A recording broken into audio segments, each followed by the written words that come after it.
So for SGB website, joined by Chris Harris after a performance for Poole, a home debut for Chris. And I've got to say, first of all, Chris, let's think for a moment about what brought you here.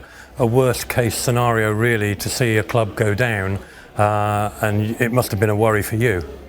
Yeah, it's never great, to see any club go down, and especially when you're riding for it as well. And yeah, when they said to us that it was going to look like they were going to close the doors for the rest of the season at least.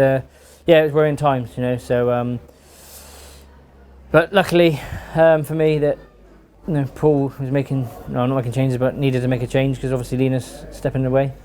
Did you know prior to the announcement at Rye House that things were going bad?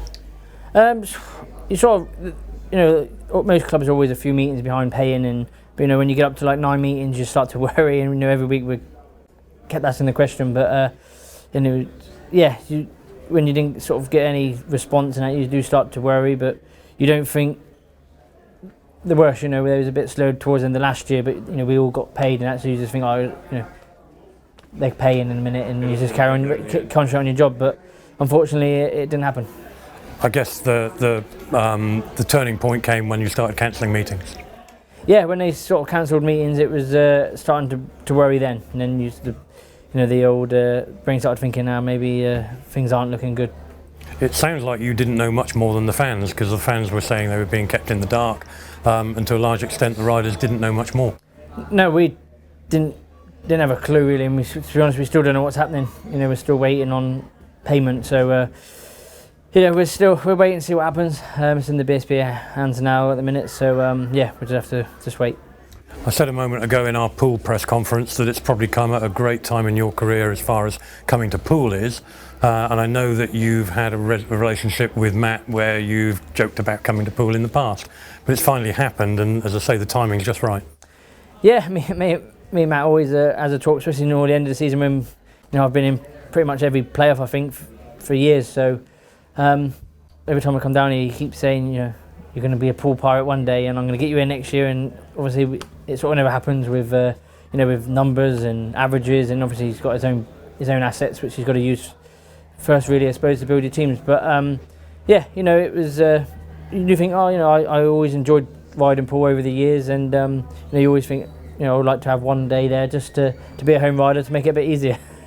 When you get a meeting like tonight, and tonight was sensational, you had a great debut away from home, but to come to your new home track and have a debut like that and to be received by the fans, that's got to be the biggest motivator, surely.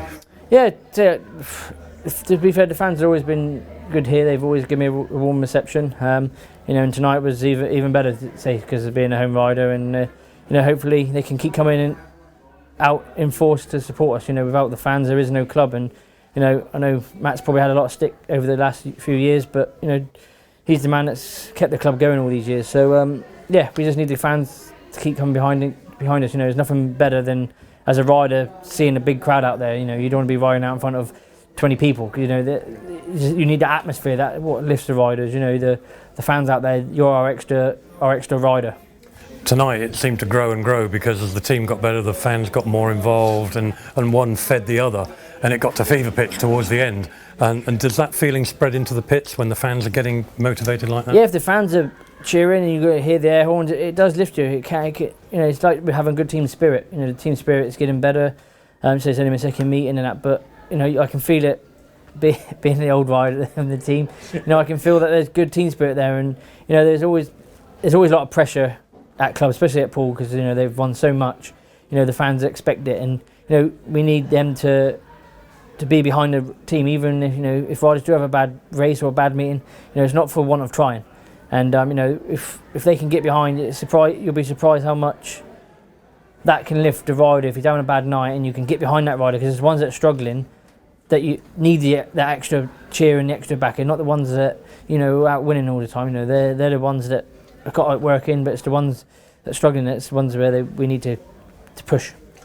I've said to people discussing the prospect of you becoming a pirate, saying that in terms of your career, it's probably going to motivate you now. It's the catalyst that you need to come to a high now, and this could be a turning point this year for you.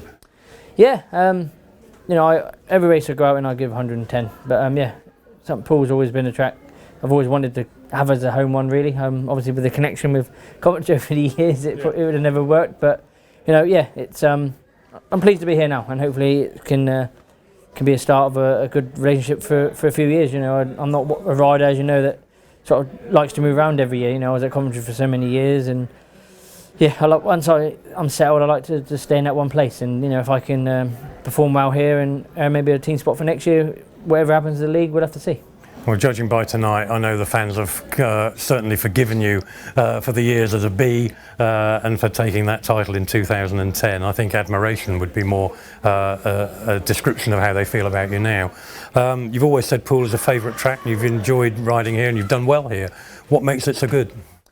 I don't know, I think because I like the shape of it, and over the years, more back for a few years ago, when there's the track had a little bit more dirt on it, but obviously the bike's a lot different now and everything. But even today, the track was good once they had that big track grade and changed it a little bit. You can race on it, and that's what I like. I'm a racer, and gating's never been my forte, so I've always had to do it from the back. So when you have a track prepared well and you can race and entertain the crowd, that's all we ask for.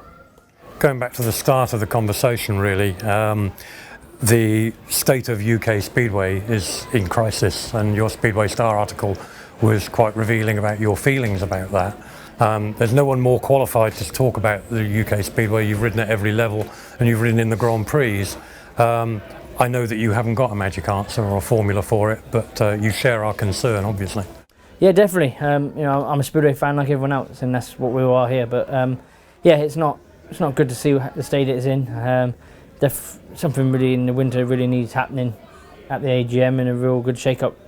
But like I said, I don't know what the answer will be. I did say when these set race nights come in, it wasn't going to work. At my personal view, for some teams like Rye House, they're a Saturday club. They aren't a weekday club. So maybe if they was going to have set race nights, they should have had it maybe on a Friday, and that where kids can go, because at the situation with Rye House, families weren't going to bring their kids there on a school night. So but Poole's always been a Wednesday, so it's different. So yeah, I don't know what the magic answer is, but they need to do something. The Grand Prix, and to a certain extent Poland and Sweden with pay scales, etc., they've now become really the threat and the enemy. It's turned in on itself, and I think a lot of people predicted that the Grand Prix could see the final nail for UK Speedway. From your perspective, though, having ridden in the Grand Prix, do you feel relieved not to be in that, because you were quite revealing about how difficult it is to make that successful in terms of finance? I still wish I was in them. Even struggling at the bottom, I still enjoyed the being. I think because of the atmosphere and the show that's put on, not just with the racing. I just struggled with the backing, the financial backing, really. And equipment. You need the best equipment up there, and when you haven't got that final actual backing, like your top riders have there, it is hard. You spend hundreds of thousands at it, and you just finish the end of the season with nothing. Ultimately, there is an equation between getting the finance and talent. Obviously, you need a bit of both. Raw talent on its own can't necessarily cut it on its own, do you think?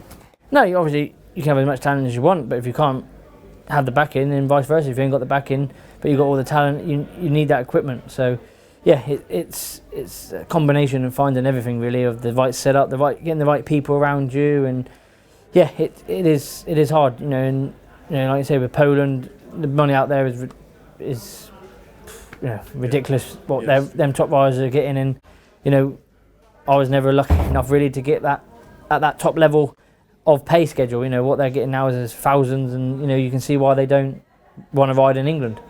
Matt Ford has suggested even that Speedway could become a semi-professional occupation for riders. Is that realistic? The way things are going at the minute, it could be. Obviously, we don't want it, because, especially for me, all I've done since I left school is ride bikes, and I was never the brightest in school. I always struggled in lessons because I didn't want to be there, so I always struggled with my reading and writing, and all my focus was race my bike, and that was it. That was all I was going to do in my life. And to think that I'd go and get a job now, I'd scratch my head, because I don't know what I could do. Maybe empty bins is about it. Well, I don't want to end on a negative note, and obviously, as far as tonight's success goes as for your career and your position right now, you must be feeling a bit happier. Let's hope that things can improve and that there can be a formula for success and for us to go forward in 2019 as a sport and in particular here at Poole. Yeah, so wherever I go I want to win, and I definitely want to win here because obviously the Poole mentality is to win trophies, and that's what I want to do. So yeah, this year we'll just keep doing what we're doing now, and hopefully me arriving here has sort of inspired the other riders to lift themselves up. You know they know I've raced against them enough times, so they know the effort I put in a meeting is 110. So if that rubs off on them, then that's all well and good for the club. Fantastic. Thanks for what you've done for us. Thank you. Chris Harris. Ta.